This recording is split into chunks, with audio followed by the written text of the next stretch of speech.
Menentukan karakter seseorang adalah hal yang penting untuk dilakukan sebelum kita menilai seseorang.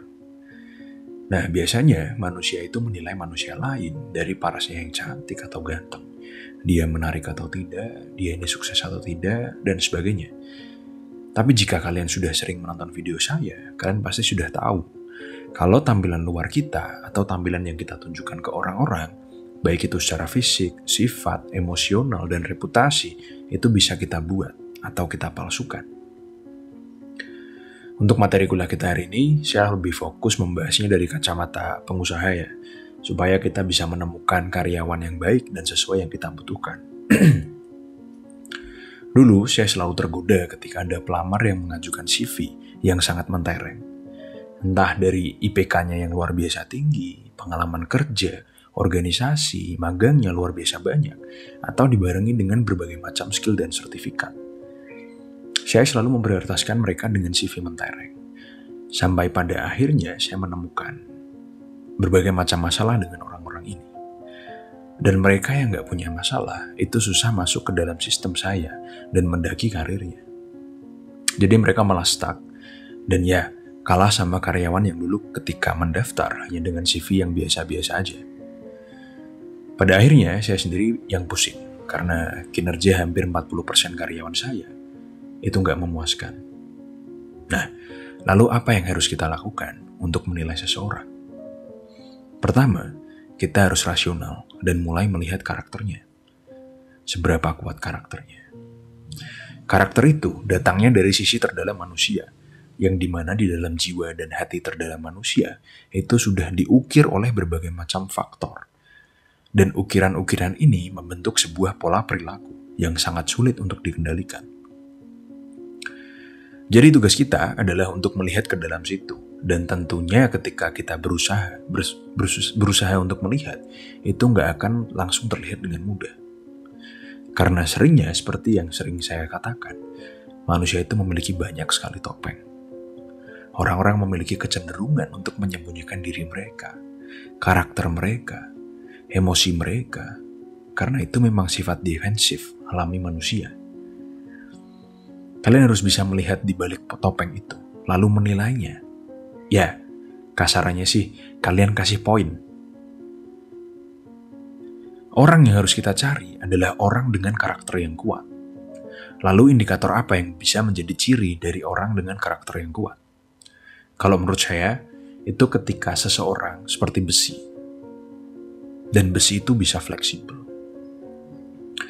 Besi itu kuat dan keras. Tapi ketika diberikan panas dan tekanan yang tepat, besi ini bisa dibentuk. Yang berarti orang-orang yang saya nilai seperti besi ini, mereka bisa beradaptasi, bisa cair, bisa diarahkan, bisa membentuk dirinya sendiri untuk menyesuaikan diri terhadap sistem. Dan tentunya nggak lemah. Kenapa? Karena besi itu kuat. Mereka punya inner strength. Selain seperti besi, mereka juga harus punya empati. Karena orang-orang yang punya empati, itu selalu bisa berbaur dengan orang lain. Jadi ketika kalian punya dua pelamar, dua orang pilihan, yang pertama CV-nya bagus banget, yang kedua dia memahami sifat-sifat manusia karena dia empati, dan tentunya karena itu mereka superior dalam kecerdasan sosialnya. Terus dia juga punya etika kerja yang bagus. Kamu harus pilih yang nomor 2. Selanjutnya, kalian harus bisa melihat pola perilaku orang itu. Karena dengan pola itu, kita bisa melihat masa lalu orang itu, siapa sebenarnya mereka. Ada satu quotes yang relate banget terhadap perilaku manusia, yaitu, enggak ada manusia yang melakukan suatu hal hanya sekali. Katakanlah, kamu punya teman yang busuk banget. Dia sering ngomongin kamu di belakangmu, dan ketika kamu tahu, dia bilang, sorry prof, aku nggak tahu kenapa, mungkin karena tekanan atau alkohol. Kamu sendiri tahu aku bukan orang yang seperti itu kan? Dan karena itu temanmu, kamu memiliki kecenderungan untuk percaya. Tapi faktanya ketika dia ngomongin kamu di belakangmu sekali, itu kemungkinannya besar mereka akan ngomongin kamu di belakangmu lagi. Dan mungkin mereka sudah melakukannya di masa lalu, hanya nggak ketahuan aja. Sama kayak ketika temanmu gosipin orang lain di depanmu, mungkin juga ketika nggak ada kamu, dia gosipin kamu. Jadi kamu harus bisa melihat pola kebiasaan orang, lalu masuk ke dalam dan melihat masa lalunya. dan tentunya memahami alasan-alasan di masa lalunya, lalu membuat catatan bahwa apa yang sudah dia lakukan di masa lalu ada kemungkinan lagi akan dilakukan di masa depan. Kita, manusia, memiliki karakter yang impulsif, dan ini yang menyebabkan kita sering terjatuh di masalah yang sama. Saya sendiri juga begitu. Ketika ada project, meski sekecil apapun itu, saya selalu bilang ke diri saya untuk jangan terlalu serius. Karena dari zaman dulu saya pertama kali terjun ke dunia bisnis, saya selalu bekerja dengan serius, tanpa memperhatikan kesehatan dan kondisi keluarga saya. Yang akhirnya saya sering sakit dan tidak bisa meluangkan waktu dengan keluarga. Meski saya tahu kesalahan saya, entah kenapa saya selalu jatuh ke situ. Saya gak bisa ganti polanya. Dan tentunya hampir semua orang juga sama. Kalau dari penelitian, pola ini terbentuk dari berbagai macam faktor. Sebagian adalah genetik atau bawaan dari orang tua, sebagian datang dari masa kecil kita, dan sebagian dari pengalaman hidup ketika kita tumbuh dewasa dan berinteraksi dengan orang-orang, dan berbagai macam faktor lainnya. Semua faktor itu menciptakan sebuah konsep bagaimana kita bisa melihat diri kita sendiri. Ketika di masa lalu kita sering dibilang pemalas oleh orang tua, dibilang bukan siswa yang baik oleh guru, itu akan terinternalisasi oleh diri kita dan akhirnya kita beneran jadi orang yang pemalas atau jadi siswa yang tidak baik dan sebagainya. Akhirnya kita bingung dengan siapa diri kita sebenarnya. Kita punya pola perilaku tapi kita tidak bisa memahaminya dan bahkan seringnya kita tidak tahu bahwa pola itu ada. Kita tidak tahu kenapa kita marah. Kita berpikir bahwa kita marah karena orang itu mengatakan sesuatu yang jahat, sesuatu yang kejam pada kita, atau melakukan kesalahan yang membuat kita marah. Tapi faktanya, seringnya rasa marah kita itu datang dari jiwa kita yang terdalam, dari masa kecil kita, dari trauma kita dulu. Tanpa kita sadari, kita terkadang bukan marah kepada orang yang jahat pada kita, tapi kita marah kepada orang yang menjahati kita di masa lalu. Entah itu orang tua, guru, teman, pacar, dan sebagainya. Kebanyakan dari klien saya itu orang-orang hebat. Mereka sangat kuat secara finansial dan punya pengaruh yang hebat juga. Tapi banyak yang saya temui, mereka tidak memiliki kecerdasan sosial, tidak memiliki skill politik yang baik. Mereka memperkerjakan orang-orang yang salah, dan mereka tidak memahami bagaimana cara melihat karakter orang. Jujur, kalau dipikir tuh aneh banget. Kita hidup di dunia yang sangat maju, teknologi yang sangat canggih, tapi teknologi yang canggih ini justru membuat kita semakin dan semakin primitif, semakin susah untuk bisa memahami orang lain. Kamu boleh aja cerdas, boleh aja jadi mahasiswa yang paling pintar di kelas, tapi ketika kamu tidak bisa memahami orang lain, kamu tidak akan bisa berjalan jauh. Karena ketika kamu tidak bisa memahami orang lain, di perjalananmu menuju potensi maksimalmu, kamu akan banyak menyinggung orang. Dan akhirnya orang-orang yang kamu singgung ini akan menjadi musuh.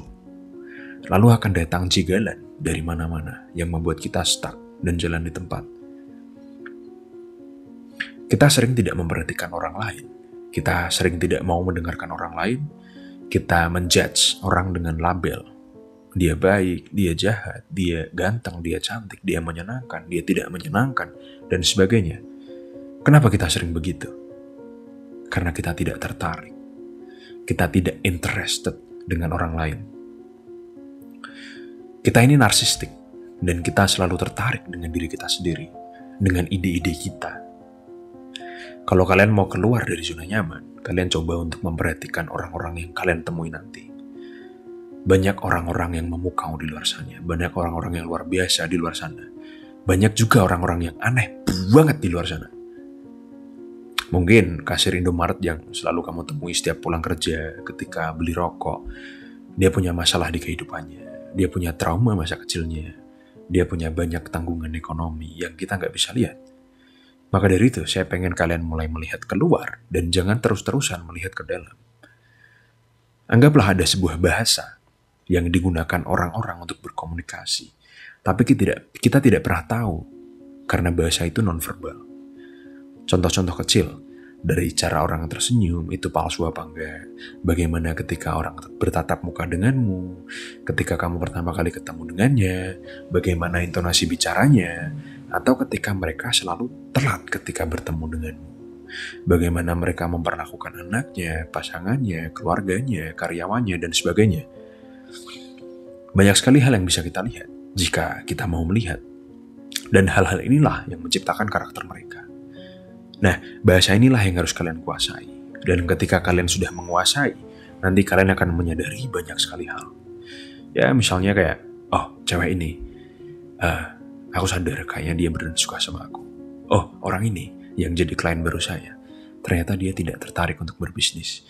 Dia cuma dipaksa bapaknya. Oh, teman saya ini.